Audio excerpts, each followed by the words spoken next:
Nkwanirizaako nnyo mukwano gwange najjo osinza okuba ng'otuwuliriza nkutegeeza nti okola kyamaanyi nnyo okwekuumira ku mayengo gano aga UG Updates TV. Kaakati agava mu parliamentary building galaga nti nno Deputy Speaker Thomas Tayebwa arejectinze era ablockinze calls for investigation okulaba nga banoonyereza ku statement ezaakoleddwa General Muhoozi Kainerugaba, the first son.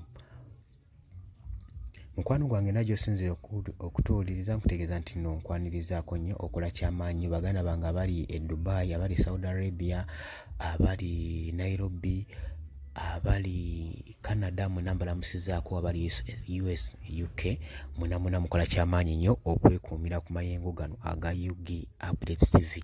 Wabula nkutegeeza gwe mukwano gwange atanaakuba ng'osubscribinga, genda mu maaso subscribing ku UG Updates TV, tujja kuba tusobola okutuusaako information yonna gy'onooba weetaaze. Kaakati akasatiro kabadde mu parliament nga Deputy Speaker Thomas Tayebwa addressinga bamemba ba parliament ku nsonga ekwatagana ku first son General Muhoozi Kainerugaba. Megad Sseggona jjukira yatuteyo propose eno ng'agamba nti General Muhoozi Kainerugaba yeetaaga okuba nga akwatibwako ng'obudde bukyali, yeetaaga okuba nga akolebwako investigation okusinziira ku statement yayogedde. Okusinziira ku Megad Sseggona agamba nti okusinziira ku statement ezo ziraga nti no Muhoozi n'eddala lyaliko n'amayinja g'ayina oba cepezi z'ayina zeetaaga zinoonyerezebweko, yandibanga yali tannatuuka kubeera ng'afuuka full general owa 4 stars. Ekyo nakyo akyogeddeko. Jjukira General Muhoozi Kainerugaba ng'asinziira ku mukutu gwe ogwa Twitter yavaayo n'akola statement ng'agamba nti tagenda kubanga yeesimbawo mu kalulu ka 2026 newankubadde abadde mu mobilization tour n'ekibiina kye ekya PLU. Kaakati oluvannyuma lw'okukola statement eri controversy n'amalamu n'abawagizi b'amaanyi n'abagamba nti nno tagenda kubanga ajja mu kalulu kano mu lwokaano era temugenda mulabayo, nga waakayita essaawa emu n'agamba nti nno nti newankubadde sigenda kwesimbawo mu kalulu ka 2026 naye ate era teri civilian agenda kwesimba ku ntebe ya bukulembeze nga kitaawe Mwai Museveni avuddeko, olw'ensonga nti affe ng'amagye tegajja kukkiriza civilian n'omu kwesimbawo ku ntebe eno oba kutuula ku ntebe ya bukulembeze. Ekintu ekyatiisatiisa ekyakuba entiisa mu bannayuganda saako n'abakulembeze b'ebibiina by'obufuzi ab'enjawulo. Kaakati abakulembeze b'ebifuzi ab'enjawulo bavuddeyo nga bakoolinga wabeerewo investigation n'okunoonyereza oba si ekyo General Muhoozi Kainerugaba akwatibwa olwa statement gye yakoze ekontana ne ssemateeka ne constitution wa Uganda. Kaakati Megad Sseggona kwe kutwalayo proposal mu parliament. Deputy Speaker Thomas Tayebwa yabadde yadressinze proposal eno agamba nti talaba nsonga lwaki yandibadde ensonga eno agitwala eri board committee for investigation, kubanga nga General Muhoozi Kainerugaba ng'omukulembeze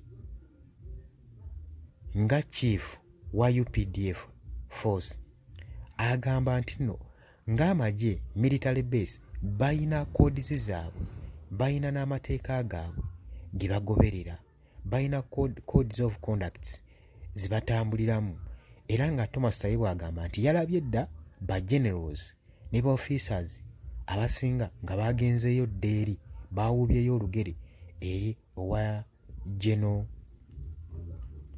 baawubyeyo dda ekigere eri ewa General Muhoozi Kainerugaba.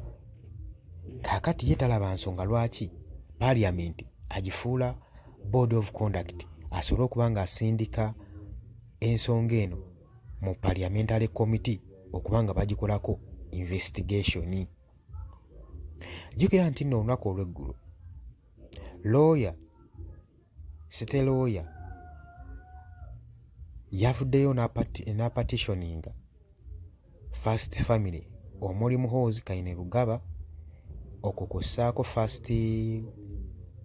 First Lady Janet ssaako ne Salim Musale muganda wa mwami Yoweri Kaguta Museveni ng'abalanga okubanga bakontana ne ssemateeka okubanga baayimusa General Muhoozi amadaala okuva ku Lieutenant General ne bamutwala ku 4 stars ez'okubeera General, ekintu ekyali kikontana ne ssemateeka wa Uganda.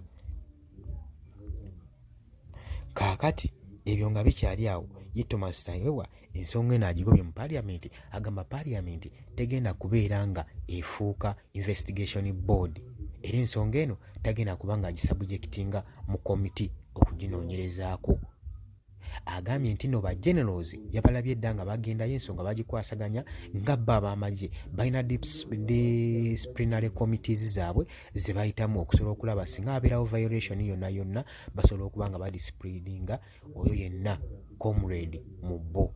Kati alaba nsonga lwaki ensonga eno agireeta mu Parliament okulaba nga baginoonyerezaako.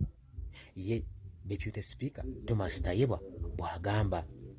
Jjukira nti nga tuzze wabbali Leader of Opposition Joel Ssenyonyi naye yavaayo n'akkaatiriza ku nsonga eno ng'agamba General Muhoozi Kainerugaba alina okukwatibwa mbulago olwa statement gye yakoze etiisatiisizza n'okuba ekikwemba na Uganda nti teri civilian ajja kutuula ku ntebe ya bukulembeze bwa Uganda nga kitaawe mwami Yoweri Kaguta Museveni avuddeko. N'agamba ensonga lwaki nti ffe ng'amagye tegajja mukkiriza kubanga atuula mu ntebe. Mukwano gwange kwebaza okuba nga weekuumidde ku mayengo ga UG Updates TV. Nkutegeeza nti no gw'atanaba kuba nga osubscribinga, genda maaso n'okusubscribinga, sharinga, commentinga. Tubaagala nnyo, mweraba.